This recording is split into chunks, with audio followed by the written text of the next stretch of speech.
could come by and knock on your door, you know, hey chaplain, can you have a word of prayer with me? So we make really good friends with Sergeant Hoyt and the guys from I-2.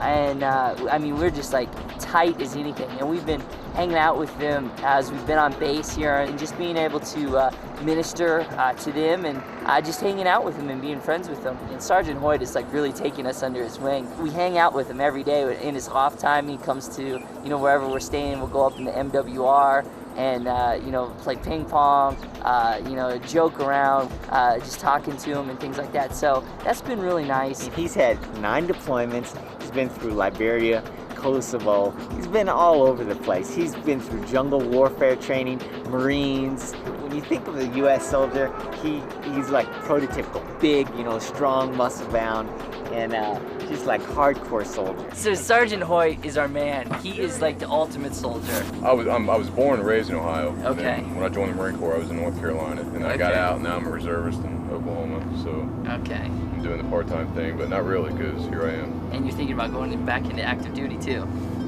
Possibly. Maybe in 2 years from now, I'll be doing mission jobs like you guys. Exactly. Instead of carrying a weapon, I'll carry a camera. There's our platoon here. This is actually when we was in Fort Carson. We did our train up in Colorado. We stayed there for like 7 weeks, and we did some pretty intense training there. And then we left, and now we're here.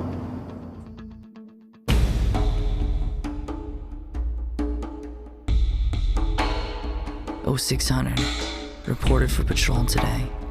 It's a perimeter sweep around camp.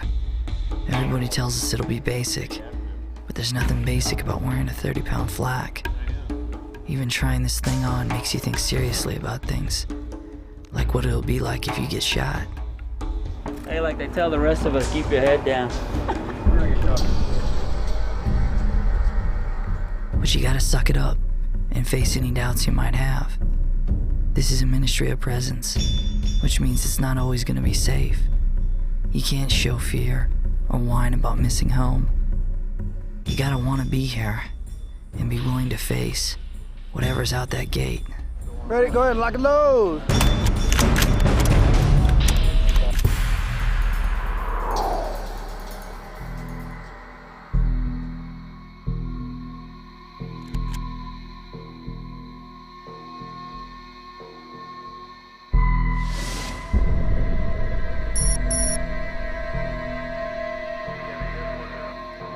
So, day 1, Camp Phoenix, we're on patrol early morning. It's about 6:30 in the morning. Sun comes up early here in Kabul.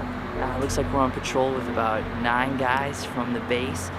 We're just gonna do a walk around for about 2 hours. So they said that there was an explosion last night, and this is just kind of a standard patrol that they're taking out. Everybody's definitely taking the precautions, being secure, securing the area. They got signals like one is like this, and then they point to like a structure or a corner. That means rally point in case something bad happens, in case we get ambushed.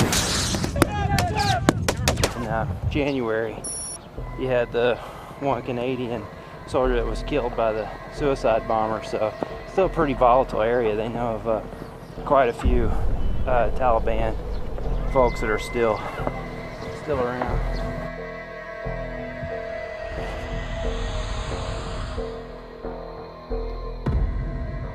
We're just cutting through the village here, kind of securing the area, making sure everything's good. From what we heard, there was an explosion last night, and I guess they sent out helicopters. No one found anything, so we're kind of looking around for that as well. So this is life, military life in Afghanistan. Most excitement you've seen on a patrol? Ran into some militia guys, kind of tense situation. Had some pretty big weapons.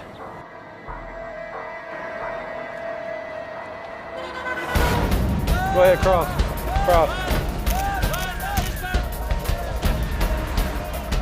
We just crossed the road. It's a wild little scene. It's pretty wild. They just like, you know, giving commands and stuff like that. You don't really know what's going on. They're they always, whenever you stop, they all kind of secure the perimeter. This is a real active area.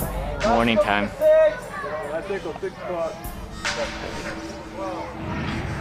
you gotta really you know, you do have to watch out. Soldiers always have to keep on edge and make sure, I mean, because anything can happen at any time, so, you know, you really got to be careful of everything.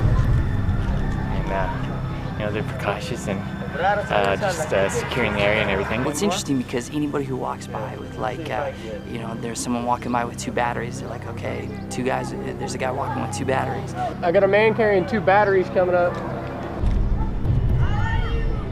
You really got to watch for suicide bombers, stuff like that. And, you know, it is a real threat here for sure. And still, there's an explosion last night, so they're going knocking on doors and asking people what they've heard of, if they know anything about the explosion last night. And they're saying, yeah, you know, we'll let you know if we hear anything. And it's, everybody, all the people are real, you know, cooperative. So, you know, it's good to see how it's done here.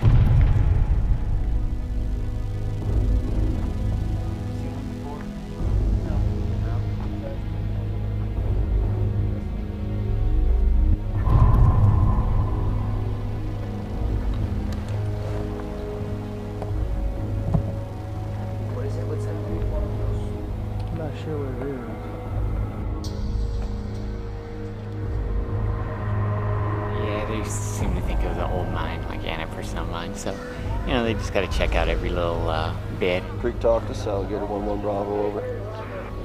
Man carrying a rifle. There's a man carrying a rifle up ahead. Man carrying a rifle. That's always good.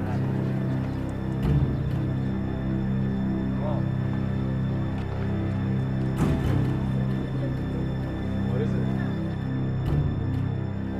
Oh, move!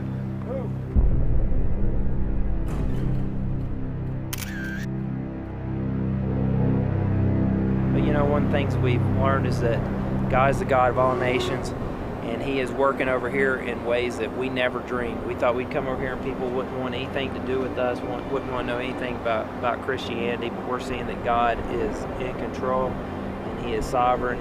He rules all people, and to me, I've been encouraged that, you know, a great revival can take place anywhere where God puts His hand, where He decides.